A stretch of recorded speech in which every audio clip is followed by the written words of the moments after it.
राधा वल्लभ श्री हरिवंश। राधा वल्लभ श्री हरिवंश। वृंदावनेश्वरी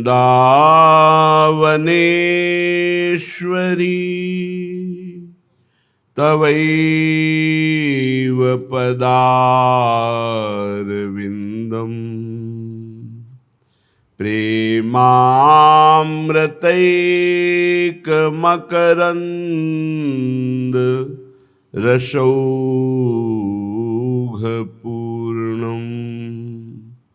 हृद्यर्पितं मधुपतेः स्मरतापमुग्रं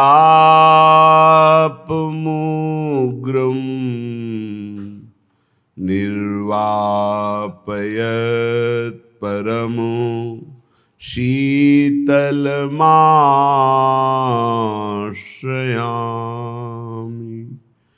निर्वापयत् परमो शीतलमाश्रयामि। श्री वृंदावन तो ही करूं प्रणाम। श्री वृंदावन तो ही करो प्रणाम। रंग भरी केली करत जहाँ नित नित। रंग भरी केली करत जहाँ नित नित। रंग भरे श्यामा श्याम। रंग भरे श्यामा श्याम। श्री वृंदावन तो ही करूं प्रणाम। रंग भरो जमुना तीर सुहायो। रंग भरे राजत धाम। रंग भरे कुंज लता तरु पल्लव। शोभाति अभिराम। जहाँ रंग भरे क्रीड़त श्यामा श्याम। श्री वृंदावन तो ही करूं प्रणाम। रंग भरे खग रंग भरे द्रुमन पे। टेरत राधा राधा नाम। टेरत राधा राधा नाम। रंग भरी ललित रागिनी गावत। रंग भरी सहचरी बाम। भोरी हृदय रंग में बोरो। देहु प्रीति निष्काम। मेरे प्यारे श्यामा श्याम। देहु प्रीति निष्काम। श्री वृंदावन तो ही करूं प्रणाम। जीव के जन्म का हेतु इच्छा है। इच्छा मिट जाए तो अभी जीवन मुक्त हो जाए। इच्छाओं से ही पाप होता है। इच्छाओं से ही पुनर्जन्म होता है। इच्छाओं से ही अशांति, बंधन, क्लेश, चिंता, शोक इनकी प्राप्ति होती है। यदि इच्छा का त्याग हो जाए, चाह का त्याग हो जाए मानव जन्म में, तो इस जन्म का परम लाभ भगवत प्राप्ति निश्चित हो जाए।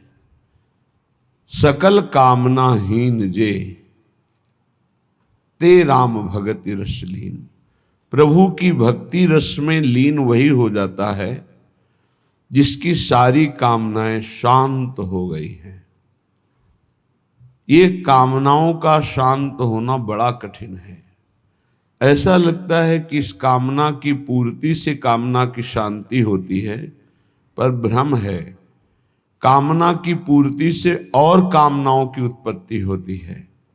इसीलिए भगवान अपने जनों की लौकिक कामनाओं को पूर्ण ना करके ऐसे विघ्न डाल देते हैं जिससे वो निराश होकर एकमात्र श्री भगवान के चरणों की आशा रखकर वो परम सुख को प्राप्त करता है।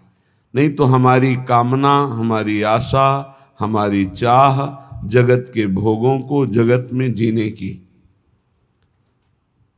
कल कई संतों से बैठ करके वार्ता हुई कि बताइए, मरने की बात सुनकर डर लगता है? बोले बहुत डर लगता है। क्यों क्यों डर लगता है? क्या अपने प्रभु के पास जाने में आपको भय लग रहा है? तो आप कहेंगे नहीं, तो इसका कारण संसार आपको बहुत प्रिय लग रहा है, शरीर बहुत प्रिय लग रहा है, भोग बहुत प्रिय लग रहे हैं, इसलिए शरीर छोड़ने की बात सोचने मात्र से भय लगता है। सोचो, बैठ के आधा मिनट सोचो कि अगर अभी मृत्यु आ जाए तो 30 सेकंड बाद मानो हम मर जाएंगे, कैसा लगेगा? अभी घबराहट पैदा हो जाएगी। यही मिटाना साधना है। मरने की तैयारी ना करने के कारण मृत्यु से भय लगता है। नहीं, मृत्यु श्री कृष्ण का आलिंगन है। भगवान कह रहे सब कुछ हरण करने वालों में मैं महान मृत्यु हूं। तो मेरे प्रभु ही तो मृत्यु रूप में आते हैं, फिर डरना क्या? डर इसलिए लग रहा है शरीर प्रिय है, भोग प्रिय है, संसार अच्छा लगता है। नाली का कीड़ा भी यहां बहुत अच्छे से जीना चाहता है, ऐसे उसको बहुत अच्छा लगता है, कभी प्रलय ना हो, कभी नाश ना हो, और ये मुझे नाली में रहने को मिले। शूकर अपनी इच्छा चाहता है, सब अपनी अपनी इच्छाओं में ही जीना चाहते हैं, इसीलिए मरने से भय लगता है। यदि इच्छा का नाश हो जाए तो मृत्यु नामक कोई वस्तु है ही नहीं, कोई भय नहीं है। थोड़ी देर सोचो, दूसरे के उपदेश की जरूरत नहीं, आप खुद सोचिए। मृत्यु तो होनी ही है, निश्चित होनी है। इसका नाम मृत्यु लोक है। जो यहां जन्मेगा वो मरेगा, निश्चित पक्का है ये। अब जब मरना ही है तो हम मरने की तैयारी ऐसी क्यों न कर ले कि मुझे मृत्यु से भय न लगे, पर हम जीने की तैयारी में खूब लगे हैं। देख लो, बढ़िया मकान, बढ़िया खान पान, वस्त्र, परिवार, रिश्ता, नाता, ये सब जीने की तैयारी पूरे जीवन भर करते रहे, पर मरने की तैयारी नहीं की, इसलिए मृत्यु से भय लगता है। और मरना निश्चित है, छूटना निश्चित है, तो ये फिर मन पछतई है अवसर बीते। ये अंत ही तो ही तजेंगे, पामर तू न तजय बही ते। मन पछतई है अवसर बीते। बढ़िया अवसर है, मृत्यु पर विजय प्राप्त करने का बढ़िया अवसर है। श्रीपाद प्रबोधानंद जी महाराज कह रहे हैं, सोढ़्वापि दुखानि सुदुस्सहानि त्यक्त्वाप्यहो जाति कुलादिकानि। भुक्त्वा स्वापकैरपि थुत्कृतानि बृंदाटवीवासमहं करिष्ये। सोढ़्वापि, यदि मेरे शरीर में भयानक रोग रूपी दुख हो, या बाहर विपत्ति रूपी, दरिद्रता रूपी दुख हो, तो भी मैं अब अपने लक्ष्य से विचलित होने वाला नहीं। ये मृत्यु पर विजय प्राप्त होने की तैयारी है। सोढ़्वापि दुखानि सुदुस्सहानि, जो सहा नहीं जा सकता ऐसा दुख, आप विचार करेंगे कि जो ऐसा दुख है उसमें भजन कैसे हो सकता है। गुरु कृपा से देखा है, जब ऐसा भयानक दुख होता है तो एक अंतर में कोई ऐसी जगह है जहां बिल्कुल दुख स्पर्श नहीं कर रहा होता, केवल दुख का वो दृष्टा होता है, केवल दुख को देख रहा होता है, दुख को भोग नहीं रहा होता। उस समय भी एक अद्भुत आनंद, जैसे हम सामने आग लगा हुआ देख रहे हैं दृश्य, पर हम आग से बहुत दूर हैं, ऐसा अनुभव होता है। इसलिए जब तक आप नाम जप नहीं करेंगे, जब तक आप भगवत आराधना नहीं करेंगे, तब तक आप दुखों को सहन करने में असमर्थ रहेंगे, और जहां दुख आया तहां फिर भजन नहीं बनेगा। कल एक उपासक एकांतिक में प्रश्न कर रहे थे कि बहुत कृपा है हमारे ऊपर प्रभु की, खूब नाम जप करते रहे, पर अब हमारा शरीर अस्वस्थ हो रहा है, अब भजन में रुचि नहीं रह गई। ऐसा कैसे हो सकता है कि आपका खूब नाम जप चल रहा हो, खूब अच्छा लग रहा हो, फिर भजन छूट जाए रोग में, और साधारण रोग, शुगर हो जाना, ब्लड प्रेशर हाई लो हो जाना, ये तो सबके लगभग हैं। कोई बिरला ही बचता है जिसके शरीर में रोग ना हो, ये कलिकाल है। अगर रोग ये साधारण आने पर आपका भजन छूट जाता है, तो असाध्य रोगों में क्या करेंगे आप? तो फिर प्रभु को भूल ही जाएंगे।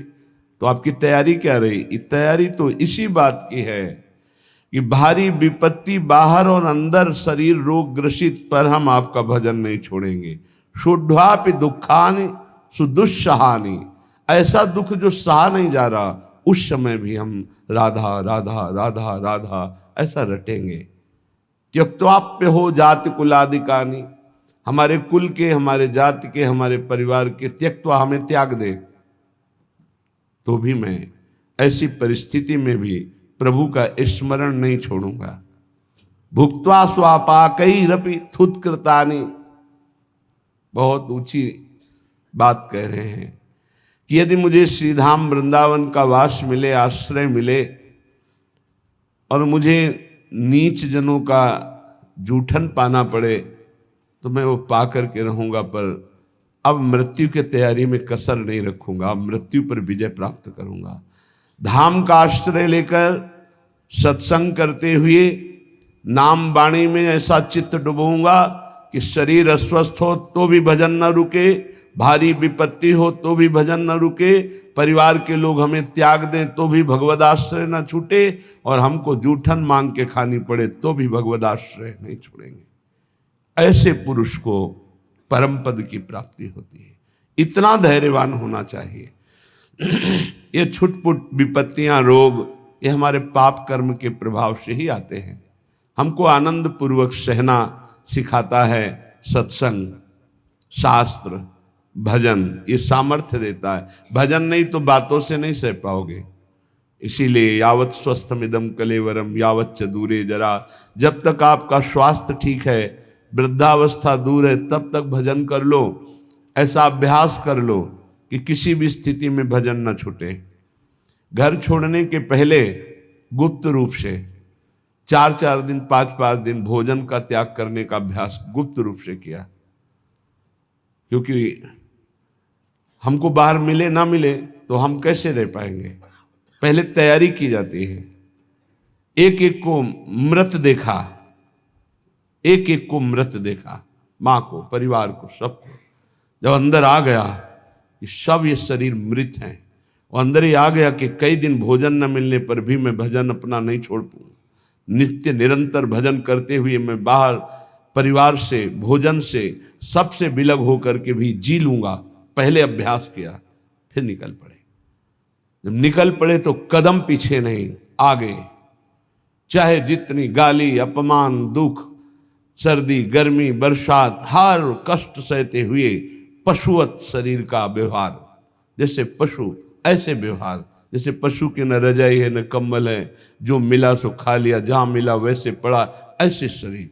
तब वो जाकर के अंदर वेदना जागृत हुई, कैसे ब्रह्मबोध हो, कैसे भगवत प्राप्ति हो। अब तो जीवन का लक्ष्य केवल भगवत प्राप्ति। तब जहां कहीं भी चित्त की वृत्ति विषय संयोग के लिए लालायित हुई, वहीं रो रो कर प्रभु से प्रार्थना, प्रभु बचाओ, ऐसी वृत्तियों से बचाओ जो आपसे विमुख कर रही। बस एक ही उपाय मिला है आज तक विषयों पर विजय प्राप्त करने का, रोकर भगवान से प्रार्थना करना। नहीं, विषय इतने प्रवीण हैं कि इंद्रियों को बलात् अपने में तन्मय कर लेते हैं। इंद्रियां इतनी प्रबल है कि मन को बलात् अपने में अधीन कर लेती। मन इतना प्रबल है कि बुद्धि को अधीन कर लिया। बुद्धि इतनी प्रबल है कि जीवात्मा उसी में तन्मय होकर भोगों में लग गया। ये कहने में इतना समय लगा, तन्मय होने में इतना भी समय नहीं देता। विषय एक सेकंड में तन्मय करा देता है। जहां तन्मय हुआ वहां भ्रष्ट हुआ। इसलिए कैसी भी परिस्थिति हो, भजन का अभ्यास कर लो। जीवन में एक ही बात दृढ़ निश्चय रही गुरु प्रताप से, हमारा स्मरण न छूटे। बस उसके लिए पूरा जीवन लगा दिया गया है, स्मरण न छूटे। हजारों के बीच में या एकांत में, भूख प्यास में या छके हुए, अपमानित होकर या सम्मानित होकर, सर्दी गर्मी बरसात, कोई भी परिस्थिति हमें भगवान से विमुख न कर पावे। कोई कहने वाला थोड़ी था परमार्थ में जब चले, कोई सिखाने वाला थोड़ी था। एकमात्र परमात्मा स्वरूप गुरुदेव हर समय साथ रहते, हमारे दिमाग में रहते। 3 बार गंगा स्नान, चाहे सर्दी हो, चाहे गर्मी हो, चाहे बरसात हो। एक ब्रह्म मुहूर्त 3 बजे 4 बजे के बीच में जब भ्रमण करते थे, अगर कहीं रुके तो 2 बजे के बाद उठकर गंगा किनारे। पर भ्रमण में ऐसी, क्योंकि पता नहीं कौन कहाँ घाट है, कहाँ स्नान करना है, तो 4 बजे के लगभग, फिर 9 और 10 के बीच में एक स्नान, और फिर 3 और 4 के बीच शाम। ये शौच लगे न लगे उससे नहीं, 3 बार त्रिकाल स्नान करना और त्रिकाल आराधनाएं कुछ गुरु प्रदत्त। अपने को जब तक आप दुख सुख में समान रखकर साधना में भाव नहीं रखेंगे, तब तक आप नहीं चल सकते। क्योंकि ऐसी परिस्थितियां माया डाल देगी। हमें बड़ा आश्चर्य लगता है, छोटे मोटे रोग, ब्लड प्रेशर लो हो गया या हाई हो गया या शुगर बढ़ गई, ये तो बहुत बड़ी बड़ी भयानक परिस्थितियों में महापुरुषों की दिनचर्या में कोई फर्क नहीं पड़ा। तिवारीपुर सेनपुर के समीप है, वहीं एक पंजीरी बाबा रहते थे। उनकी एक सिद्धि थी ऐसी कि इतना बड़ा पात्र था मिट्टी का, और हजारों दसियों हजार लोगों को पंजीरी ऐसे देते थे, एक एक मुट्ठी, कितनी भी 100 ग्राम 50 ग्राम उसमें डाल दी गई, बस लाल चला ऐसे ऊपर रख दिया, बस उससे देते चले जा रहे। दसियों हजार लोगों को पंजीरी बांट देंगे, उतनी ही बची रहेगी। ऐसे सिद्ध महापुरुष। पर उनका नियम था, सुबह 2 बजे रात्रि से लेकर के दोपहर 2 बजे तक गंगा जी में खड़े होकर मंत्र जपना। प्रारब्ध भोग उपस्थित हुआ, कछुआ ने काट लिया, पर वो अपने हिले नहीं साधन से। अब वहां दंडवत प्रणाम करने वाले हजारों लोग, लेकिन पूछने वाला कौन होता है, आप कैसे हैं? ये तो कोई बिरला ही। अब उनकी सड़न पैदा हुई, उसी पैर में मवाद बनने लगा। वो वैसे ही दिनचर्या, कीड़ा पड़ गए, वैसे ही दिनचर्या। जब कीड़ा पड़ गए, दुर्गंध आने लगी, तब दूर से लोग दंडवत करते, पंजीरी लेने नहीं नजदीक आते, तो हंसते, ये संसार है, हंसते। कभी उनको शोक ग्रसित नहीं देखा, कभी नहीं देखा। एक संत भगवान को देखा कि कमर से नीचे बेकार हो गए, प्रारब्ध भोग है। ऐसे हाथ के ऐसे बल से गंगा जी जाना, स्नान करना, अपनी दिनचर्या में जब उनसे बात करते तो अमृतमय आनंद में डूबे रहते। ये है साधना का फल। शरीर की कैसी भी परिस्थिति हो, हमारे भगवदानंद में फर्क ना पड़े, तब तो साधन। तो कह रहे हैं, शुद्धापि दुखानि सुदुस्सहानि, तैयार हो जाओ। देखो, ये तैयारी है मृत्यु पर विजय प्राप्त करने की। चाहे जैसी दुख की परिस्थिति हो, चाहे जैसी परिस्थिति, भजन न छूटे। आप भजन को पकड़ने की कोशिश करें, भजन आपको पकड़ लेगा। जिस दिन भजन पकड़ लेगा उस दिन छूटेगा ही नहीं, रात दिन गूंजता रहता है। कैसी उसको आनंद की अनुभूति होती होगी जिसका निरंतर मंत्र चलता है, नाम चलता है। तो नाहम गमिष्यामि सताम समीपतो, वृंदावन छोड़कर, वृंदावन के रसिकों को छोड़कर मैं किसी भी महापुरुष का संग नहीं करूंगा। नाहम गमिष्यामि सताम समीपतो, जो प्रिया प्रीतम के प्रेम रस से अनविज्ञ हैं, उस रस के ज्ञाता नहीं है, मैं उनका सत्संग नहीं करूंगा और ना ही करना चाहिए। क्यों? क्योंकि हमारे भाव को पुष्टता मिलेगी, इष्ट मिले और मन मिले, और मिले भजन रस रीति। जहां इष्ट मिले, भजन रस रीति मिले, प्रेम रस का मन मिले, वही सत्संग में रंग आएगा, अन्यथा बाधा पड़ जाएगी। क्योंकि बहुत प्रकार की भक्ति है, बहुत प्रकार के भक्त हैं, बहुत प्रकार की साधना है, बहुत प्रकार के साधक है। तो हमारे समाधान का, चित्त के समाधान का विषय रसिक जन है। रे मन रसिकन संग बिन रंच न उपजय प्रेम। इसलिए महाप्रभु हरिवंश चंद्र जी भी कहते हैं, वृंदान सर्व महता मपहाय दूराद। बाहर बड़े बड़े महापुरुषों को प्रणाम करके अगर प्रेम प्राप्त करना चाहते हो श्यामा श्याम का, तो वृंदावन के रसिकों का संग करो। तो उनके संग से, जिनका स्वभाव है सत्तारणीकृत स्वभाव, ऐसी श्री जी से आपका अपनापन हो जाएगा। तो ना हम गमिष्यामि सताम समीपतो, मैं नहीं जाऊंगा किसी भी बड़े महापुरुष के पास जो वृंदावन रस से दूर हैं। ना हम वदिष्यामि निजम कुलादिको, मैं कभी कुल का परिचय बता करके अपनी महानता देने वाले का मैं कभी संग नहीं करूंगा। क्योंकि महान वो है जो इष्ट में तन्मय है, ना कि जाति पक्ष में, कुल पक्ष में।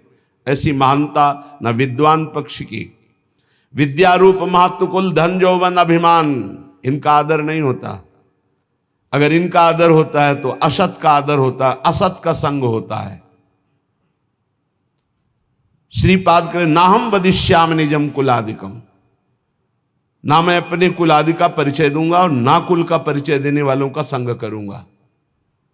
ना हम मुखम दर्शितास्मि कस्यचित्, मैं ऐसे का कभी मुख भी नहीं देखना चाहूंगा जो प्रिया प्रीतम से विमुख होकर के संसार के राग रंग में मगन है। वृंदाटवी वास कृतेति साहसी, मैं अत्यंत साहसी होकर के, असंग रह करके श्री प्रिया प्रीतम का निरंतर भजन करूंगा। आह कीदृक् पुण्य राशे, आहा कैसे पुण्य प्रकट हो गए कि हमारी श्री जी की करुणा उदय हुई और मुझे वृंदावन धाम का वास मिला, आने को मिला, दर्शन करने। आहा कीदृक् पुण्य राशे सुपरिणतरियम केयमाश्चर्य रूपा, कारुण्य उदार लीला स्फुरति भगवतः कोनु लाभोद्भुतोयम।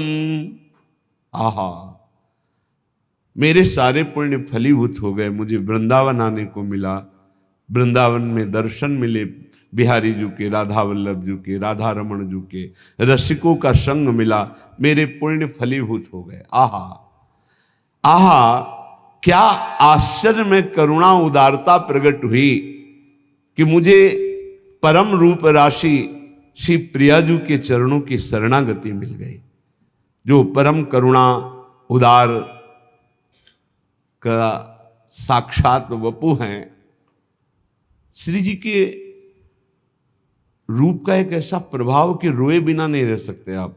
करुणा, दयालुता टपक रही है श्री जी के रूप से। वो मतलब सामर्थ्य के बाहर की बात है, कोई वर्णन कर सके। ऐसे नेत्र है, ऐसी करुणा है, ऐसा अपनापन है कि बस चिल्ला चिल्ला के रोने का मन होता है। तो कहते आहा, हमारे ऊपर कितनी करुणा हुई। केम आश्चर्य रूपा, कैसा ये आश्चर्य में रूप है मेरी प्यारी जू का। कारुण्य उदार लीला स्फुरति भगवतः कोन लाभोद्भुतोयम, जहां जिनकी करुणा उदारता का लाभ स्वयं भगवान ले रहे हैं, वो रूप हमारी स्वामिनी जी का। मैं उनका शरणागत हूं, यद्वा नाश्चर्य में तन निज सहज गुणम मोहित श्री विधिशा। मेरी स्वामिनी जी का ऐसा सौंदर्य है, ऐसा प्रेम है कि लक्ष्मी ब्रह्मा शिवादि देवगण भी मोहित हो रहे हैं।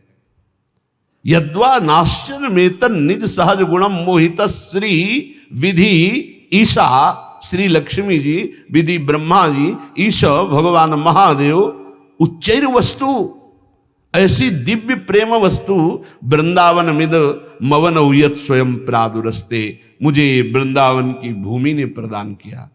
श्री स्वामिनी जी का रूप, स्वामिनी जी की शरणागति, स्वामिनी जी का राधा नाम, जिसे लक्ष्मी जी, ब्रह्मा जी, भगवान शिव आदि देवगण भी मोहित हो रहे हैं। ऐसा प्रेम, जिस उदारता का लाभ स्वयं भगवान श्री कृष्णचंद्र जी ले रहे हैं, ऐसी स्वामिनी मुझे मिली। ये सिर्फ वृंदावन भूमि की कृपा। इसलिए मेरी जिह्वा रटन वृंदारण्येत्यविरत मटस्तत्र परितो नटन गायन प्रेम्णा पुलकित वपुस्तत्र विलुठन त्रुटत सर्वग्रंथि स्फुटदति रसोपास्ति पटिमा। कदाहम धन्यानाम मुकुटमणिरेशोस्मि भविता। मैं बन गया सबका मुकुटमणि। ये देखो, हम श्यामाजू के बल अभिमानी। कदाहम अहम धन्यानाम, मैं धन्यों में धन्य हो गया। मुकुटमणि रेशोस्मि, अस्मि मैं, भविता मैं मुकुटमणि बन गया। किस बात से? क्योंकि मुझे ऐसी प्यारी जू की शरणागति मिली, मुझे प्यारी जू का नाम रटने को मिला। तो रटन वृंदारण्य, मैं वृंदावन में रहकर राधा राधा राधा ऐसा रटूंगा। विरत मटस तत्र परितो, वृंदावन की गलियों में घूमता हुआ नटन गायन प्रेमणा, नाचते हुए और पद गायन करते हुए। हाँ, पद गायन करते हुए। बन की कुंजन कुंजन डोलन निकसत निपट साकरी बीथिन परसत नाही निचोलन। बन की कुंजन कुंजन डोल। साथ में प्रियालाल बन विहार कर रहे, भावना करते हुए उपासक पद गायन। देखी सखी राधा पिय केली। देखो सखी प्रिया प्रीतम कैसे प्रेम रस क्रीड़ा करते हुए वन विहार गहवर वन में कर रहे। सुंदर पुलिन सुभग सुखदायक नव नव घन अनुराग परस्पर खेलत कुंवर नागरी नायक। सखी देखो कैसे यमुना का पावन पुलिन है, नवीन नवीन अनुराग में डूबे हुए नव किशोरी नव किशोर कैसे पावन यमुना पुलिन के तट पर क्रीड़ा कर रहे, खेल रहे हैं। आज निकुंज मंजू में खेलत नवल किशोर नवीन किशोरी। देखो सखी आज सुंदर नवम नवम जहां शोभा प्रकाशित हो रहे, ऐसे नवीन निकुंज में हमारी नवल किशोरी जो खेल रहे। देखो सखी आज दोनों प्रिया प्रीतम अपने कर कमल में सुंदर सुंदर नील कमल और स्वर्ण कमल लेकर सैया की रचना कर रहे हैं। नवल नागर किशोर मिली कुंज को मल कमल दलन सिज्या रची। ऐसे विविध पदों को गाते हुए भाव में डूबा हुआ नटन गायन प्रेमणा पुलकित वपुस्तत्र बिलुठन, नाचता हुआ गाता हुआ और रज में लौटता हुआ। ये मेरी प्यारी जू प्यारे जू की चरण रज है, ये रसिकों की चरण रज है। बार बार अपने शरीर को अभिषिक्त करता हुआ त्रुटत सर्व ग्रंथि, जड़ चेतन की ग्रंथ टूट गई, चिदानंद स्वरूप प्रकाशित हुआ। तो क्या कदाहम धन्यानाम, मैं धन्य हो गया। मुकुटमणि रेशोस्मि भविता, मैं मुकुटमणि बन गया, भक्तों का मुकुटमणि। ये सर्वोपरि महामाधुर्य रस में स्थित गर्व से कहते हैं धन्यानाम मुकुटमणि रेशोस्मि अस्मि भविता, क्योंकि वृंदावन की भूमि ने मुझे महान बना दिया। निरंतर राधा नाम गायन करते हुए, राधा यश गायन करते हुए, रज का सेवन करते हुए अपना जीवन वृंदावन को दे दिया। तो धन्या नाम, धन्य धन्य धन्य तेज इनके उपास है। ये परिचय संतों की, रसिकों की वाणी से प्राप्त होता है। धन्य है उनका जीवन जिनको संत समागम मिला। संत वचन के अनुशीलन से होती निर्मल मति है, श्री हरि के चरणों में जिससे बढ़ती अविचल रति है। रीझ उसी से भक्त जनों के बश होते बनवारी, दर्शन दे राधा प्यारी संहरते बाधा भारी। जब प्रेमी रसिकों के वचनों का श्रवण करने का सौभाग्य मिलता है तो प्रिया प्रीतम के मिलने की चाह प्रकट हो जाती है। ऐसे तो संत भगवान संपूर्ण देश में विराजमान हैं। सबई सुलभ सब दिन सब देशा, सुलभ हैं पर इनको पहचानना बहुत कठिन है।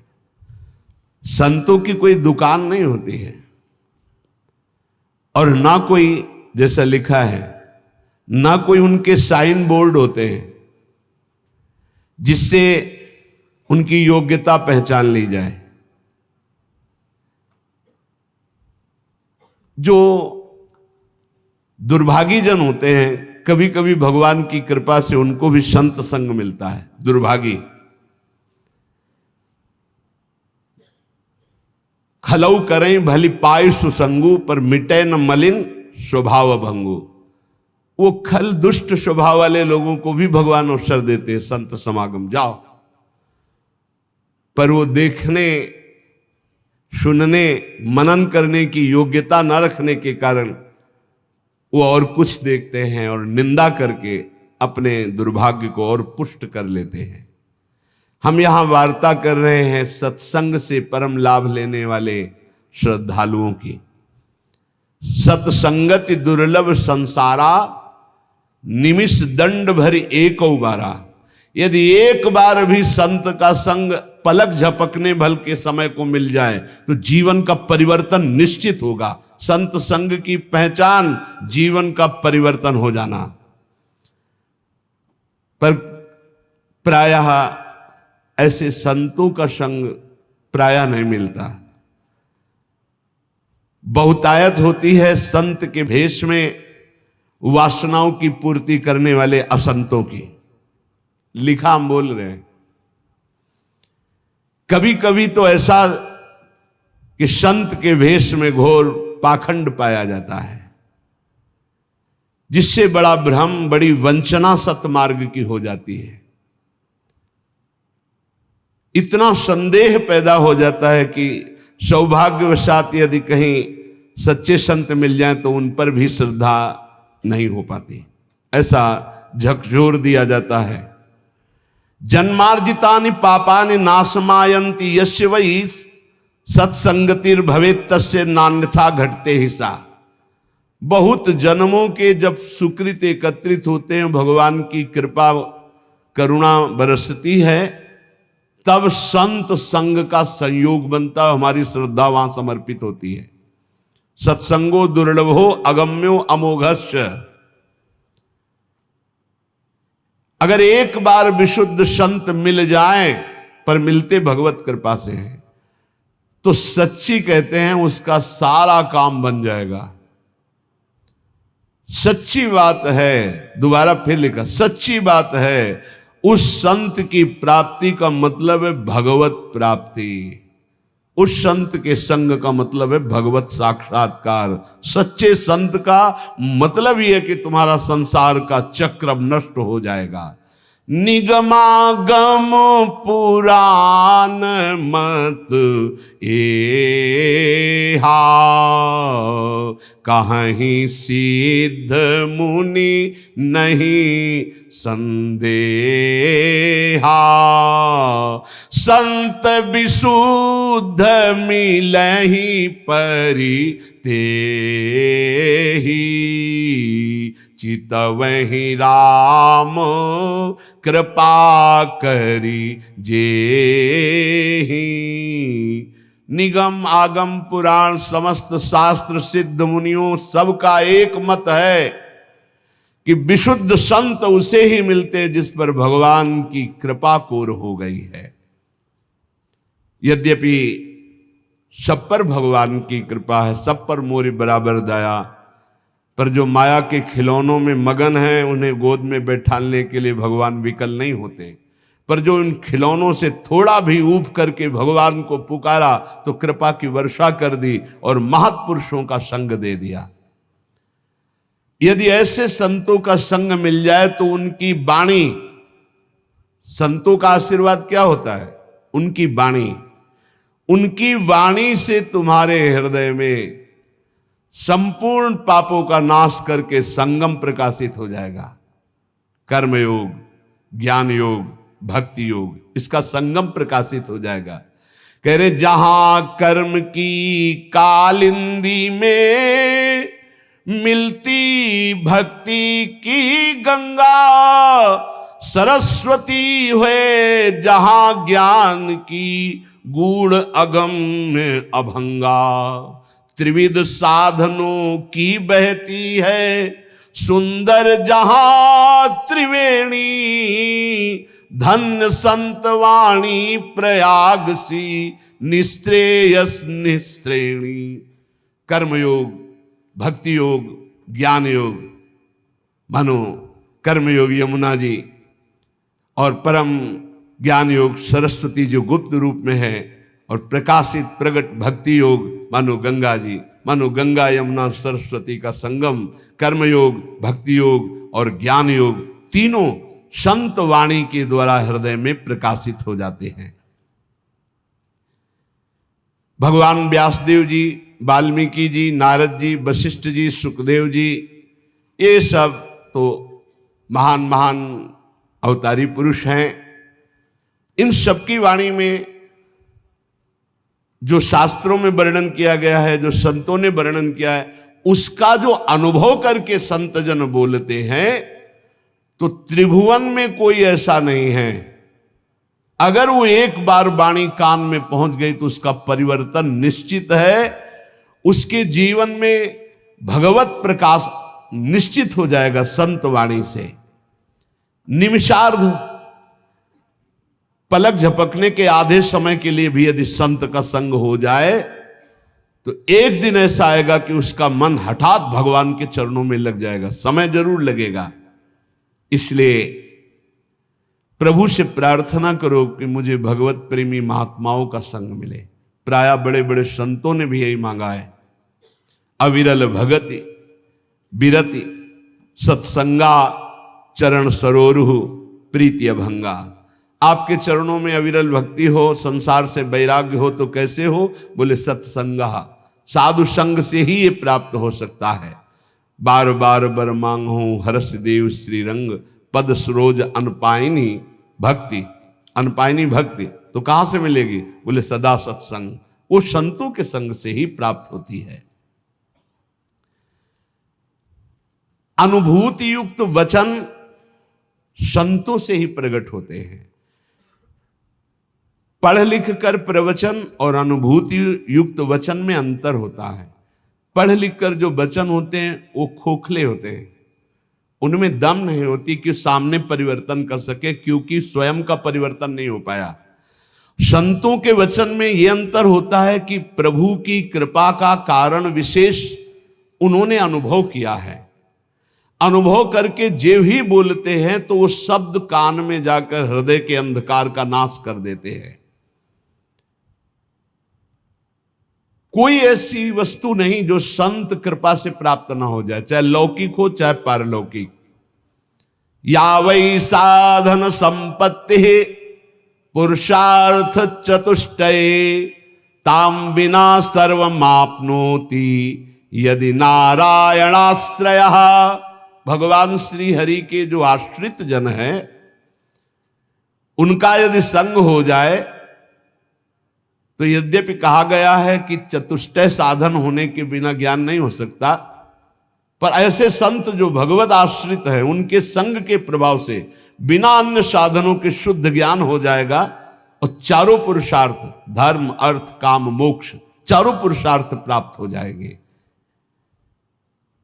अकाम हो या सकाम, निष्काम हो या कामना युक्त, एकमात्र भगवान श्री हरि के चरणों की आराधना कृतकृत्य कर देती है, और ये बिना संतों के संग के नहीं मिलती। अकामः सर्व कामो वा मोक्ष काम उदार धीहि तीव्रेण भक्ति योगेन यजेत पुरुषम परम। जो कुछ चाहते हो, जो कुछ पाना चाहते हो लोक परलोक में, सब कुछ तुम्हें मिल जाएगा। नहीं चाहोगे तो मोक्ष भी मिल जाएगा, प्रेम मिल जाएगा, पर तुम उदार बुद्धि होकर भगवान श्री हरि की तीव्र भक्ति करो, परम पुरुष श्री हरि की आराधना करो, और ये होगी संत संग से। जब तक संत संग नहीं तो भगवान की प्रेम लक्षणा भक्ति या तीव्र भक्ति या विशुद्ध भक्ति हृदय में जागृत नहीं हो सकती। श्री देवर्षि नारद जी कहते हैं, मनीषितम ही प्राप्नोति चिंतयन मधुसूदनम एकांत भक्ति सततम नारायण परायण। भगवान जब कृपा करते हैं तो अपनी एकांत भक्ति प्रदान करने के लिए अपने एकांतिक प्रेमियों का संग देते हैं। नाथ कृपा ही को पंथ चितवत दीन हो दिन रात, होई धो के काल दीन दयाल जान न जात। रात दिन केवल प्रभु की कृपा की बाट जो होने वाले को भगवत महाप्रेमी इनका संग मिलता है, जो रात दिन भगवान की कृपा की बाट। प्रभु मैं तो अज्ञानी नीच अधम हूं, मुझे पता नहीं आपकी कैसे प्राप्ति होगी, अब आप ही कृपा करो। तो भगवान ऐसे संतों से जोड़ देते हैं। जब भारी व्याकुलता होती है, मुमुक्षुता होती है या भगवत प्राप्ति की चाह होती है, मनीषितम ही प्राप्नोति चिंतन मधुसूदनम एकांत भक्ति सततम नारायण परायणा। देवर्षि नारद जी कहते हैं कि मनीषियों की कृपा से, संतों की कृपा से एकांतिक भक्ति का परिचय मिलता है, जो प्रभु का एकांतिक चिंतन होता है। यद दुर्लभम यद प्राप्यम मानुषो यन्न गोचरम तदप्य प्रार्थितो ध्यातो ददाति मधुसूदना। जो दुर्लभ है, अप्राप्य है, वो संतों से प्राप्त किया जाता है। संतों के पास जाकर भोगों की याचना करना, रोग निवृत्ति की बात करना, कामनाओं की पूर्ति होना या वोट आदि के लिए बात करना, ये बहुत व्यर्थ की बातें हैं। ये आपका व्यवहारिक विषय, आप इसको देखिए। आप संतों के पास जाइए परम पद प्राप्ति के लिए, भगवत प्राप्ति के लिए, ईश्वर निरंतर चिंतन करते हुए कैसे हमको स्वीकार करे, इस बात के लिए जाइए। जो दुर्लभ है, यद दुर्लभम यद प्राप्यम मनुष्यो यन्न गोचरम, जहां मन की कल्पना भी नहीं पहुंच सकती है, भावना भी नहीं पहुंच सकती है, ऐसे भगवान के ध्यान, ऐसे भगवान के स्मरण का अधिकार भगवत प्रेमी महात्माओं के संग से प्राप्त होता है।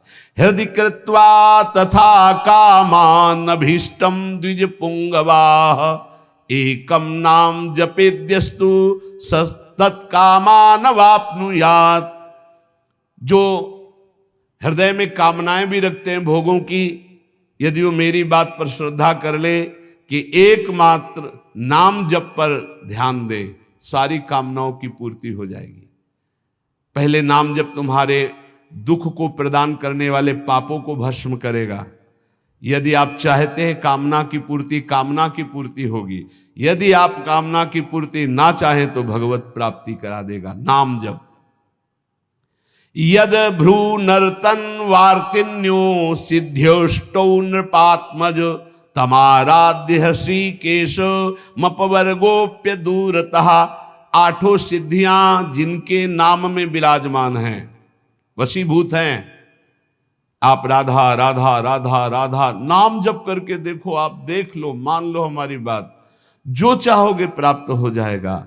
भ्रूभंग मात्र से जिनकी सृष्टि का सृजन, पालय और लय होता है, सृजन होता है, पालन होता है और लय होता है, ऐसे भगवान को अधीन करने की सामर्थ्य एकमात्र नाम में है। ऋषिकेश भगवान की आराधना मोक्ष, प्रेम जो चाहोगे प्राप्त हो जाएगा। नाम नाम जप करो।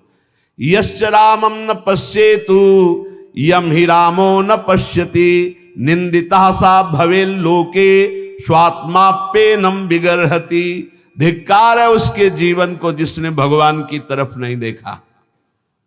धिक्कार है उसके जीवन को जिसको भगवान ने कृपा करके नहीं देखा। मन क्रम वचन छाण चतुराई तो भजत कृपा करी है रघुराई। अर्थात उसका जीवन व्यर्थ है जिसने नाम जप नहीं किया। सम्याग आराधितो विष्णु किम न यच्छति देहिनाम ते धन्याः कृत पुण्यास्ते तेषां च सफलो भवः। यैर्भक्त्या हृद आराधितो विष्णु हरि सर्व सुख प्रदः। यदि भगवान श्री हरि की आराधना नहीं की तो ये देहधारी जीव तेरी दुर्दशा होगी। जैसे जानवर को लाठी से मारा जाता है, ऐसे देखा मारते हुए वृद्धों को, भ्रमण में देखा है, सब दृश्य देखे। वही तुम्हारा कर्म तुम्हारे बच्चे की बुद्धि में बैठकर तुमको दंड दे रहा है। तुमने हरि का भजन नहीं किया ना, पूरा जीवन व्यर्थ किया ना, पापाचरण के उसी बेटे के लिए, उसी परिवार के लिए, वही तुम्हें कष्ट देगा। मान लो ये शास्त्र आज्ञा हो रही। जिसने भगवान श्री हरि की आराधना नहीं की, मंदोदरी छाती ऐसे रावण की पीठ के कह रही, रामो विमुख असहाल तुम्हारा रहा न को कुल रोव निहारा। भगवान से विमुख होने पर तुम्हारा ऐसा हाल हो गया। देखो भगवान का आराधना का स्वरूप देखो। विभीषण जी अपमानित किए जा रहे दरबार में और भगवान के शरण में जाते हैं तो उसी दरबार के अधिपति लंकाधिपति बनकर बैठ जाते हैं। जो संपत्ति शिव रावण ही दीन दिए दसमात सोई संपदा विभीषण सकुच दीन रघुनाथ। कैसे कृपालु हमारे प्रभु श्री हरि है। जो देहधारी भगवान का भजन नहीं करता दुर्गति ही दुर्गति है, पक्का दुर्गति है। सर्वव्यापी श्री हरि की आराधना जिसने किया उसका जीवन धन्य हो गया। इसलिए मान लो जीवन का परम लाभ धन्य करना, जीवन का नाम जप करना है। चाहे जैसी परिस्थितियों में, क्या पैसा लगता है, राधा राधा राधा, इसमें कौन सी आपकी बहुत सी बड़ी मेहनत लगती है। राधा राधा राधा नाम जपने में क्या जाता है आपका, सब कुछ प्राप्त हो जाएगा। ध्यान रखना। कल एक 28-30 वर्ष की अवस्था ठाकुर जी को लिए हुए, स्वस्थ शरीर, आंखों से अश्रु प्रवाह, कह रहे थे ऐसी कृपा हमारे ऊपर क्यों हुई। मैंने तो कुछ ऐसा नहीं किया, बहुत ही गलत आचरण करने वाला, और आज ठाकुर जी को मैं जी नहीं सकता इनके बिना। ये क्या है, ये क्या संत वाणी का प्रभाव अंदर गया, जीवन के पूरे जीवन को परिवर्तन कर दिया, जीवन का जीवन परिवर्तन कर दिया। बहुत दुर्लभ ये बात है, यही सबसे बड़ा चमत्कार है। मन विषयी भोगों में लगा हुआ और हटकर प्रिया प्रीतम में लग जाए, सबसे बड़ा चमत्कार। रूप मारोग्य मर्थाश्च भोगाश्चैवानुसंगिकान् ददाति ध्यायतो नित्यम अपवर्ग प्रदो हरि। तुम्हें सुंदर रूप चाहिए, आराधना करो, नाम जप करो, बड़े सुंदर हो जाओगे। देखो सुंदरता किसे कहते हैं, हृदय के आकर्षण को सुंदरता कहते हैं। सबके हृदयों को आकर्षण कर ले उसे सुंदर कहते हैं। जैसे मान लो स्त्री स्वरूप सुंदर है तो पुरुष स्वरूप को आकर्षण कामी पुरुष को कर सकता है, सबके नहीं। या पुरुष स्वरूप बड़ा सुंदर है तो कामिनी के हृदय को आकर्षण कर सकता है। लेकिन भक्त का ऐसा स्वरूप जागृत होता है, स्त्री पुरुष वयोवृद्ध दुष्ट पुण्यात्मा पापात्मा महात्मा सब आकर्षित होते हैं। क्यों? क्योंकि उसके अंदर दैवी संपदा भागवतिक सद्गुण जागृत हो जाते हैं। इसे सुंदरता कहते हैं। हजारों लाखों लोग देखना चाहते हैं। क्या देखना चाहते हैं? सुंदरता। कौन सी सुंदरता? भागवती। वो पाउडर वाली सुंदरता नहीं, वो भाव बनाने वाली सुंदरता नहीं, वो भगवान नाम की सुंदरता, भगवत भाव की सुंदरता, भगवत भक्ति की सुंदरता। कह रहे रूप मारोग्य मर्थाश्रम।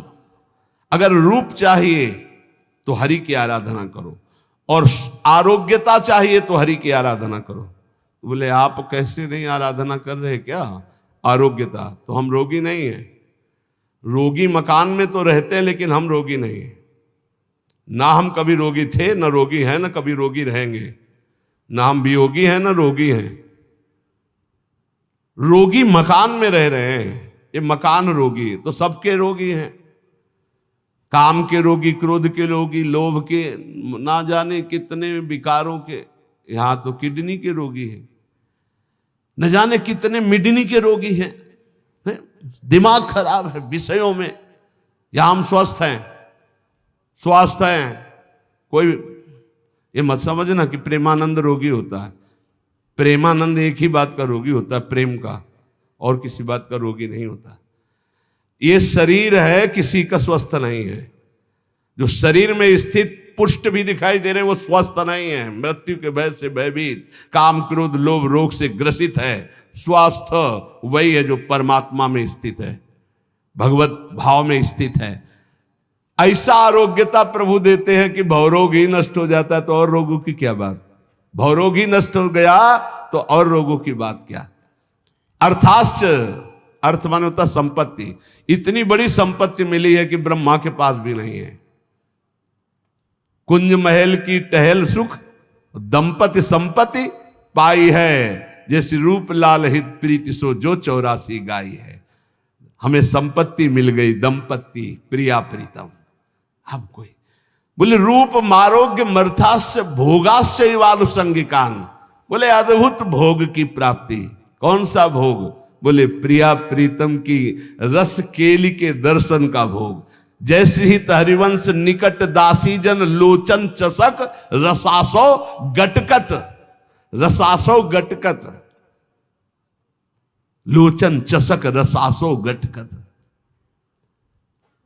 ददाति ध्यायतो नित्यम अपवर्ग प्रदो हरि।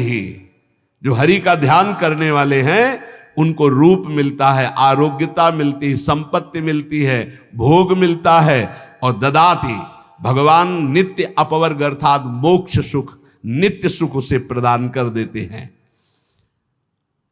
आतिपातक युक्तोपि ध्यायेन निमिषमच्युतम भूयस तपस्वी भवति पंक्ति पावन पावन। यदि एक क्षण भी ऐसी स्थिति हो जाए कि शरीर का भाव भूल जाए और भगवदाकार वृत्ति एक क्षण भी, तो इतना महान हो जाता है कि जन्म जन्मांतरों के सारे पाप नष्ट हो जाते हैं और वो पंक्ति के पंक्ति को निष्पाप कर सकता है। अगर एक क्षण भी अतिपातक युक्तोपि ध्यायेन निमिष मच्युत, एक निमिष भी, इतने देर के लिए यदि तन्मय हो गया प्रिया प्रीतम में, प्रभु में, एक निमिष भर के लिए शरीर को भूल गया, उसमें इतनी सामर्थ्य। तभी तो एक बार गुरुदेव भगवान ने कहा था, रसिक जन जो 5 मिनट में भजन कर लेते हैं, साधक 24 घंटे उतना भजन नहीं कर सकता 5 मिनट में। वो यही जो यहां लिखा है, एक निमिष में। भूयस तपस्वी भवत, उससे बड़ा कोई तपस्वी भूमंडल पे नहीं, जो एक पल के लिए भगवान में डूब गया। डूबना, हम तो कहते डूबते क्या है, तो उठा के फेंक दिया जाता है प्रेम समुद्र में। ऐसी कृपालुता यहां की सखियों की है।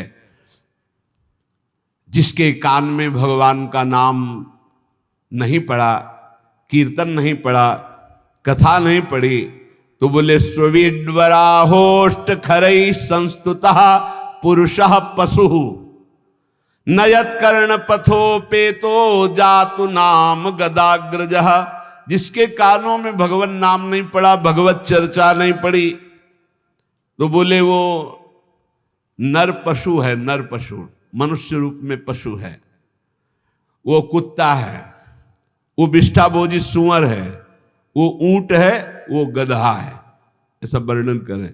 स्विट वराहोष्ट खरई है, स्विट वराहो खरई गधा, स्वाल कुत्ता, ऊंट। क्यों?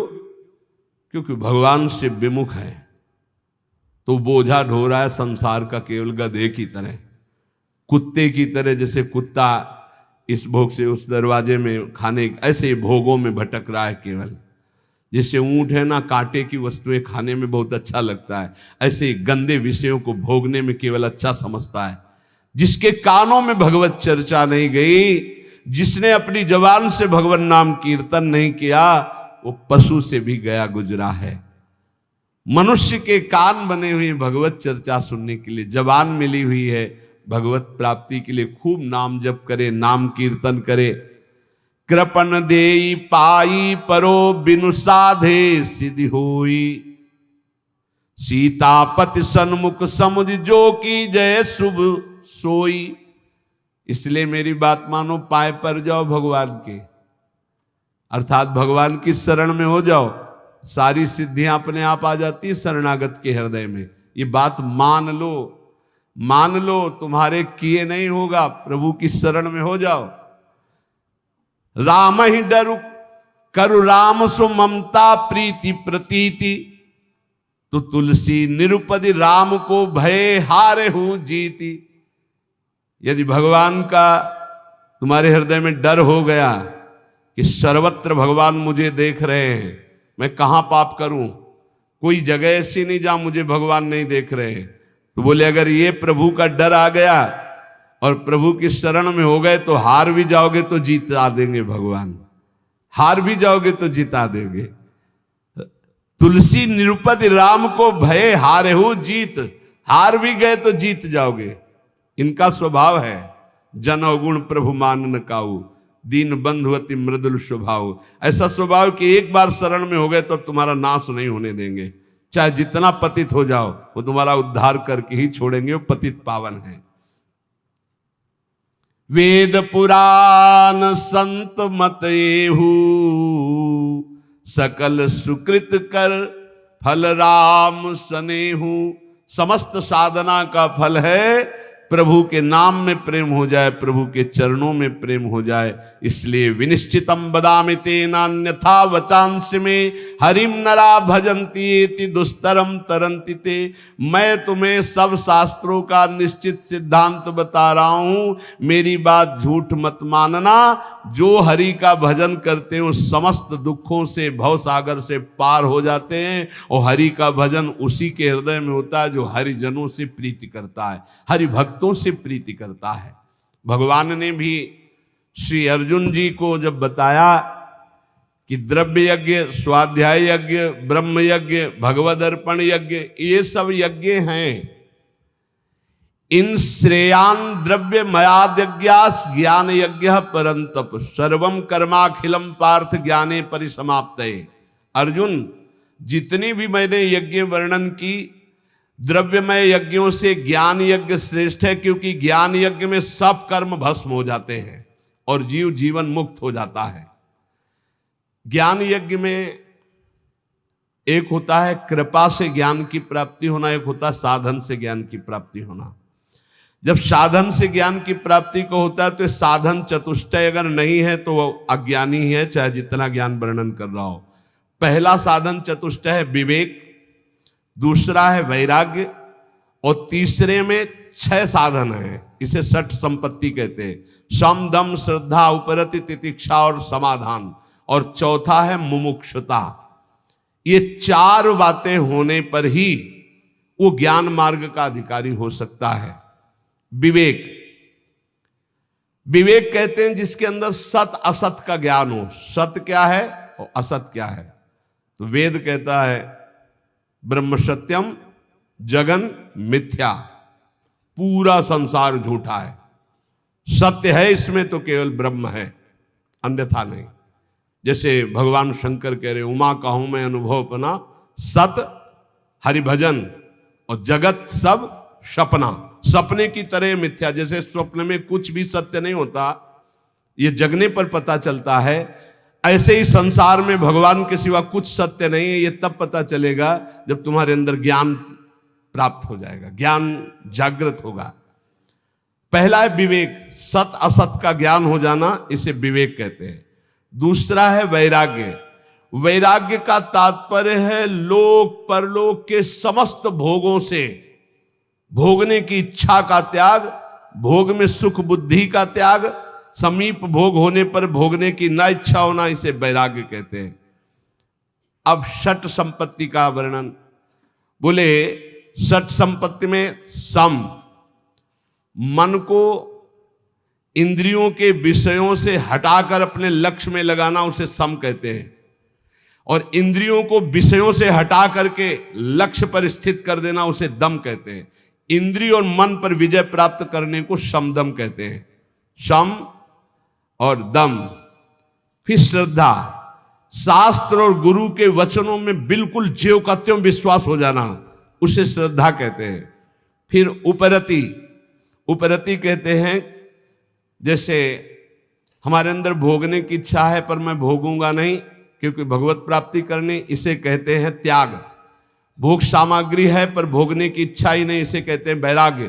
पर कोई भोग सामग्री है ऐसा बोध ही न रह जाना, इसे उपरति कहते हैं।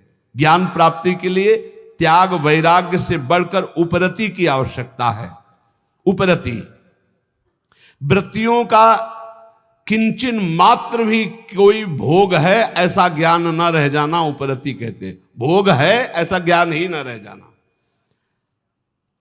और तितिक्षा, सर्दी गर्मी, मान अपमान, निंदा स्तुति, इन सब को समान भाव से सह जाना तितिक्षा कहते हैं। और समाधान, चित्त का शंका रहित होकर परमात्मा तत्व में स्थित हो जाने का नाम समाधान है। चित्त का समाधान हो जाना, अब कोई प्रश्न नहीं, कोई शंका नहीं।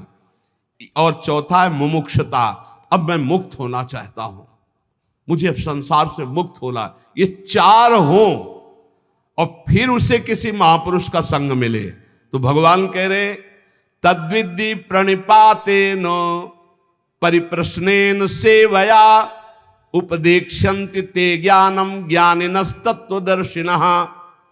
अब उस उपासक को जो मुमुक्षु है, जो संसार से मुक्त हो जाना चाहता है, वो संत के पास जाए। भगवान की कृपा से संतों का परिचय मिल जाता है।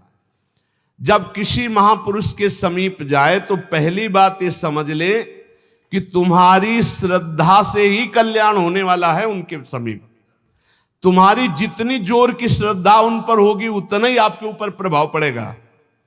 श्रद्धा की कमी होने के कारण संत के पास जाने पर भी महापुरुष जो उसे उपदेश दे रहे हैं वो अपना कल्याण नहीं कर पाएगा। अगर श्रद्धा जोर की है तो कल्याण हो जाएगा, मतलब आपकी श्रद्धा पर टिका हुआ है आपका कल्याण।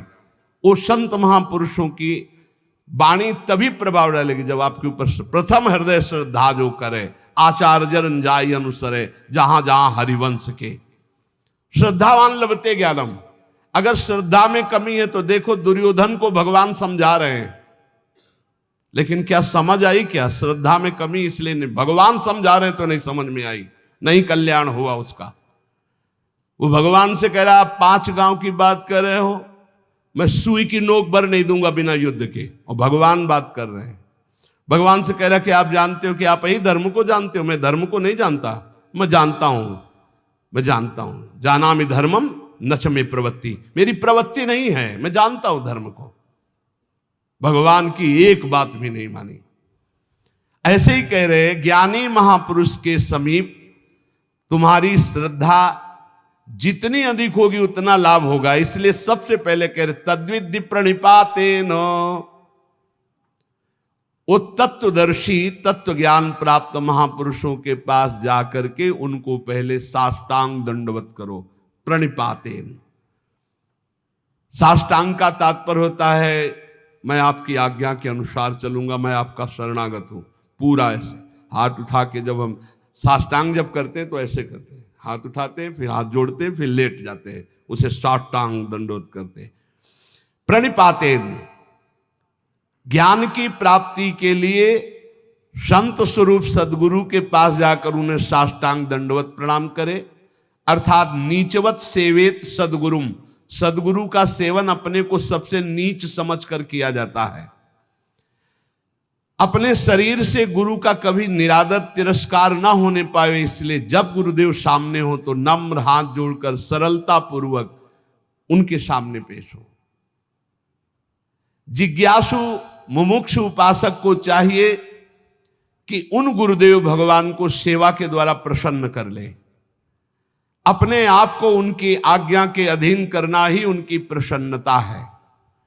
इसीलिए भगवान कह रहे सेवया, पहले प्रणिपातेन फिर सेवया। वैसे सेवा शब्द से तत्काल बुद्धि सबकी आती है कि वस्तु पदार्थ हाथ पैर दबाना ये सब गुरु सेवा के अंतर्गत। इसका मतलब गुरु सेवा केवल यही नहीं है, सेवा का एक बाहरी अंग है। गुरुदेव को अपना शरीर प्रिय नहीं जितना उनके वचन प्रिय, सिद्धांत प्रिय है। जो उनके शरीर की सेवा करे और सिद्धांत की अवहेलना करे तो कभी सेवा नहीं मानी जाएगी। और यदि शरीर सेवा ना मिले और केवल उनके हम सिद्धांत का पालन कर रहे हैं तो गुरु प्रसन्न हो जाएंगे, गुरु की सेवा बन गई। संत महापुरुषों की सबसे बड़ी सेवा है उनकी आज्ञा के अनुसार अपना जीवन बना लेना। सुन लीजिए, भगवान की बात है। संत महापुरुषों की सबसे बड़ी सेवा, गुरुजनों की सबसे बड़ी सेवा उनकी आज्ञा का पालन करना। फिर कह रहे परिप्रश्नेन, परिप्रश्नेन सरलता पूर्वक अभिमान रहित होकर केवल भगवत संबंधी प्रश्न करने चाहिए संत और गुरुजनों से। केवल परमात्म तत्व संबंधी प्रश्न करने चाहिए। जिज्ञासु भाव से सरलता पूर्वक नम्रता पूर्वक प्रश्न करना चाहिए। अपनी विद्वता दिखाने के लिए या गुरुदेव की विद्वता देखने के लिए प्रश्न नहीं करना चाहिए, इससे अपराध लगता है। तद्ज्ञानार्थ सा गुरु मेवा भी गच्छेत समित पाणी श्रोत्रियम ब्रह्मनिष्ठम। हम ज्ञान प्राप्ति के लिए सदगुरुदेव के समीप जाते हैं, संत के समीप जाते हैं, विनय पूर्वक पत्र पुष्प कुछ हाथ में भेंट लेकर समिधा उनके चरणों में अर्पित करके। कैसे? श्रोत्रियम ब्रह्मनिष्ठम, ये दोनों होने चाहिए, तभी गुरु बनाना चाहिए। कई लोगों ने एकांतिक में प्रश्न किया कि गुरु कैसे होने चाहिए, तो इसमें भगवान बता रहे श्रोत्रियम ब्रह्मनिष्ठम। श्रोत्रियम संपूर्ण शास्त्रों का ज्ञान, ब्रह्मनिष्ठम परा तत्व, ब्रह्म तत्व में स्थिति प्राप्त। मैं कौन हूं, संसार क्या है, बंधन क्या है, मोक्ष किसे कहते, परमात्मा तत्व का अनुभव कैसे होता है, मेरे साधन में क्या क्या बाधाएं हैं, उन साधन की बाधाओं को कैसे दूर करूं, तत्व समझ में नहीं आ रहा, आदि आदि प्रश्न केवल भगवत संबंधी ही होने चाहिए। भगवान ने कहा ज्ञानिनस तत्वदर्शिना, ज्ञानी और तत्वदर्शी। ज्ञानी कहते शास्त्रों का ज्ञान होना, तत्वदर्शी माने तत्व का बोध होना, तत्व का दर्शन साक्षात्कार किए होना। अगर तत्वदर्शी ज्ञानी महापुरुष नहीं है तो हमारा काम नहीं बन पाएगा। कैसे? ज्ञानी है पर तत्वदर्शी नहीं है तो उनके खोखले वचन होंगे, बोध नहीं है। अब तत्वदर्शी है, श्रोत्री नहीं है तो अनुभव की बात शब्दों में कैसे बता पाएंगे? शास्त्रों का ज्ञानी नहीं, शास्त्रों के शब्दों की बात बोलने का तरीका ही नहीं पता, तो अपनी बात वो नहीं कह पाएंगे। इसीलिए प्रबुद्ध जी ने भी नवयोगेश्वरों में 11 स्कंद में कहा सदगुरु कैसे होने चाहिए। बोले वेदों के पारगामी विद्वान और परब्रह्म तत्व के अनुभव। वही यहां कह रहे श्रोत्रियम ब्रह्मनिष्ठम, श्रोत्री शास्त्रों का सम्यक ज्ञान और ब्रह्मनिष्ठ ब्रह्म तत्व का बोध प्राप्त किए हुए। 3 प्रकार के अधिकारी होते हैं, एक होते उत्तम, एक होते मध्यम, एक होते कनिष्ठ। उत्तम अधिकारी गुरु सेवा के बाद गुरु उपदेश श्रवण मात्र से तत्वबोध को प्राप्त हो जाता है, क्योंकि वो गुरु अधीनता स्वीकार किए रहता है। जो उत्तम शिष्य होता है, उत्तम अधिकारी होता है, वो गुरु अधीनता पर होता है। जैसा बोलो, जैसा बोलो, आपकी आज्ञा के अनुसार। उसे ज्यादा साधन नहीं करना पड़ता, श्रवण मात्र से उसको बोध होने लगता है। मध्यम अधिकारी जो साधन पक्ष पर जोर रखता है, पर गुरु आज्ञा से करेगा, वो कृपा पक्ष पर उसका परिचय ज्यादा नहीं, उसका साधन पक्ष पर परिचय अधिक। वो मध्यम अधिकारी है, श्रवण करेगा, मनन करेगा, निधिध्यासन करेगा, साधन करेगा, रहेगा गुरु के अधीन ही, पर उसकी प्रधानता साधन पे होगी, वो मध्यम है। और कनिष्ठ अधिकारी बार बार समझाने पर, बार बार साधन पर लगाने पर भी वो प्रश्न करता रहता है, शंका होती रहती है, पर वो भी एक दिन बहुत काल तक संग करने के बाद वो तत्वबोध को प्राप्त हो जाएगा। पर उत्तम वो है जो गुरु की अधीनता प्राप्त के, साधन पक्ष पर दृष्टि नहीं, कृपा पर दृष्टि, वो सुनने मात्र से ब्रह्मबोध हो जाएगा। दूसरा मध्यम सुनता है, साधन भी करता है, पर उसका साधन पक्ष पर हट होता है, साधन पक्ष पर जोरदार हट होता है, काफी समय लगता है, पर उसे ब्रह्मबोध हो जाता है।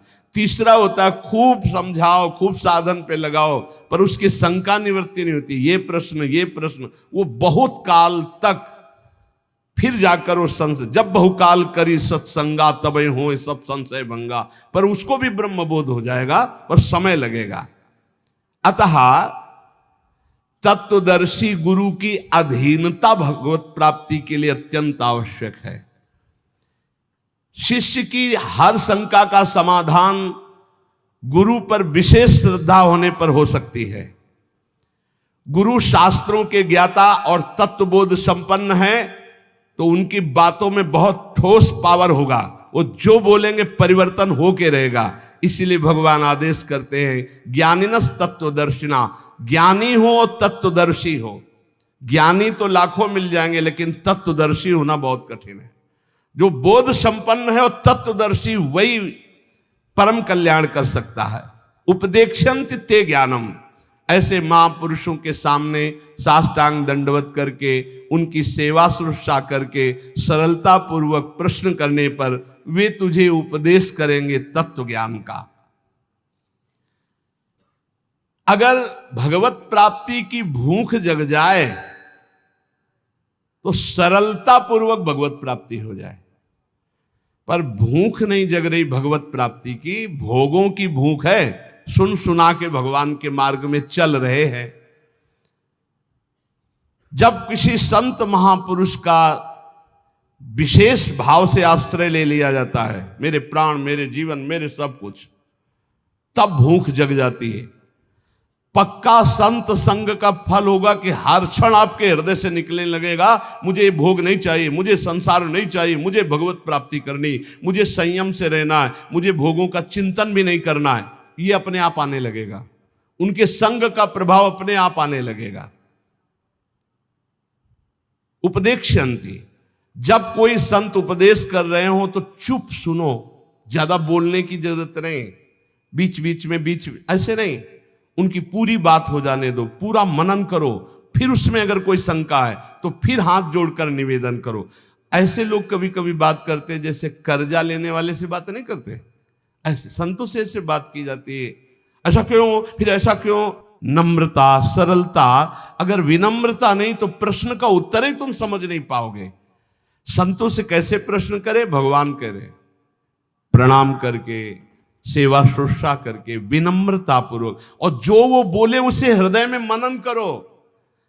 ये केवल मनोरंजन का विषय नहीं कि आए एकांतिक प्रश्न किए सुना। कुछ लोग तो आते हैं वीडियो बनवाने, पता चलता है कि आप वीडियो बनवाने आए हो या तत्व ज्ञान प्राप्त करने आए हो या भक्ति प्राप्त करने आए हो। एकांतिक का मतलब केवल भगवत प्राप्ति, केवल भगवत प्राप्ति। अगर भगवत प्राप्ति जनित प्रश्न नहीं है तो फिर उसका कोई लाभ नहीं। संतों के पास जाओ, उपदेक्षन्ति, वो जब उपदेश कर रहे हैं तो उसका बोध प्राप्त करो, भगवत मार्ग में चलो। यज ज्ञात्वा न पुनर्मोहो मेवं यास्यसि पांडव, एन भूतान्य शेषेण द्रक्ष्यस्यात्मन्यथो मयि। अपने वैभव, पद, इनका परिचय देने संतों के पास नहीं जाया जाता। आप बात समझो, इनका परिचय न, परम पद का परिचय लेने जाया जाता है संतों के पास। यही अब दुर्भाग्य हो रहा है। तो हमें लगता है कि संसार की पद प्रतिष्ठा तो बहुत ही है, अगर संतों के पास जाए तो परम पद प्राप्ति की जनित प्रश्न करे, वैसी भावना से जाए तो लाभ मिले, नहीं तो काहे को समय बर्बाद करोगे, अपना भी और संतों का। कुछ लाभ नहीं मिलने वाला।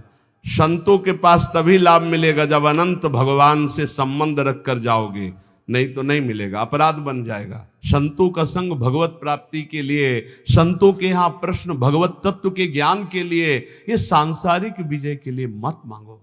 सांसारिक विजय के लिए आपका आचरण है, आपका आचरण। आप किसी पद पे हो, आप किसी अधिकार पे हो, हमारी जनता ने आपको आपके पद पर अभिषिक्त करने की जो ठान ली, तो फिर आप बन जाओगे। और जनता को तुमने, अब आप कोई पदाधिकारी बन गए, जनता ने बनाया, 5 साल नगर गए ही नहीं, जानते ही नहीं उनकी समस्या क्या है, एसी रूम छोड़े नहीं। अब फिर जब आया तो फिर विजय श्री, तो ये संतों के आशीर्वाद से नहीं होगी, ये प्रजा के आशीर्वाद से होगी। जाओ नगर नगर जाओ, हमारे भारत के जिस क्षेत्र के तुम हो उस क्षेत्र में अपना परिचय दो, फिर देखो तुम्हें किस दृष्टि से देखते हैं। ये प्रजा ही वोट देकर तुम्हें बनाती है, तुम उनकी सेवा करो, इन्हें भगवान मानकर इनकी कामनाओं की पूर्ति का जो अधिकार तुम्हें मिला है वो करो, तो तुम इनके लाडले होगे, अपने आप विजय को प्राप्त हो जाओगे। इसमें संत आशीर्वाद की क्या जरूरत है? संत आशीर्वाद की जरूरत है। जितेंद्री बनो, मनोनिग्रही बनो, जय विजय में, पराजय में और महान उत्सव में समान भाव रख सको और राष्ट्र सेवा का भाव रख सको, तब तो बात समझ में आवे। भगवत भाव वाले संतों के पास केवल भागवतिक प्रश्न लेके जाओ तो यद ज्ञात्वा न पुनर्मोहो मेवम यास्यसि पांडव। वीर शिवाजी चक्रवर्ती सम्राट जैसा वैभव रखने वाले थे, छत्रपति कहा जाता था, छत्रपति शिवाजी।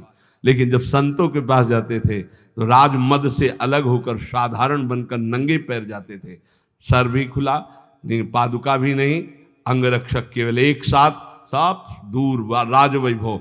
फिर जाके सत्संग करते थे श्री तुकाराम जी के पास या बड़े बड़े महापुरुषों के पास या अपने गुरुदेव स्वामी समर्थ रामदास जी के पास। बड़े बड़े महापुरुषों का संग कैसे किया जाता है? दैन्य होकर किया जाता है। यदि ज्ञात्वा न पुनर्मोह मेवम यास्यसि, भगवान कह रहे हैं जो संत जन उपदेश करते हैं, यदि उसका तूने अनुभव कर लिया तो तुम्हें कभी मोह नहीं होगा। मोह ही जन्म मरण का हेतु है, मोह ही बहुत दुख प्रदान करने वाला है। हे अर्जुन, जिस तत्व ज्ञान से येन भूत्यान शेषेण तू संपूर्ण प्राणियों को पहले अपने में और उसके बाद मुझ सच्चिदानंद घन परमात्मा में देखेगा, वो ज्ञान तुझे संतों से मिलेगा। जब तू प्रणाम करके, सेवा करके उनसे प्रश्न करेगा तो वो तुम्हें उपदेश करेंगे। उसका फल होगा कि तुम अपने आराध्य को सब में देखोगे और सबको अपने आराध्य में देखोगे, कहीं मोह नहीं रह जाएगा, तुम परम पद के अधिकारी बन जाओगे। देखो, जीवन का लाभ संत समागम, प्रारंभ से अभी तक संत समागम का लाभ, नाम जप में प्रीति हो जाए, किसी से द्रोह ना हो, सब में अपने आराध्य देव बैठे, पक्का समझ लो। ये ढांचे अलग अलग हैं, इनमें ईश्वर एक ही सब में विराजमान है। विविध नाम रूप अलग अलग है, एक ही परमात्मा सब में विराजमान है। ये ज्ञान आपको नाम जप से मिलेगा, ये ज्ञान भगवत सेवा से मिलेगा, ये ज्ञान आप सब शरीरधारियों के प्रति हित की भावना से मिलेगा। खूब नाम जप करो, कोई नशा मत करो, अच्छे आचरण करो। परिवार और समाज की सेवा से बढ़कर के कोई और भगवत सेवा नहीं है। इन्हीं में भगवान का दर्शन करते हुए इनकी सेवा करो तो तुम्हें भगवान की कृपा प्राप्ति इसी जन्म में हो जाएगी। शेष चर्चा आगे। श्री राधा वल्लभ लाल।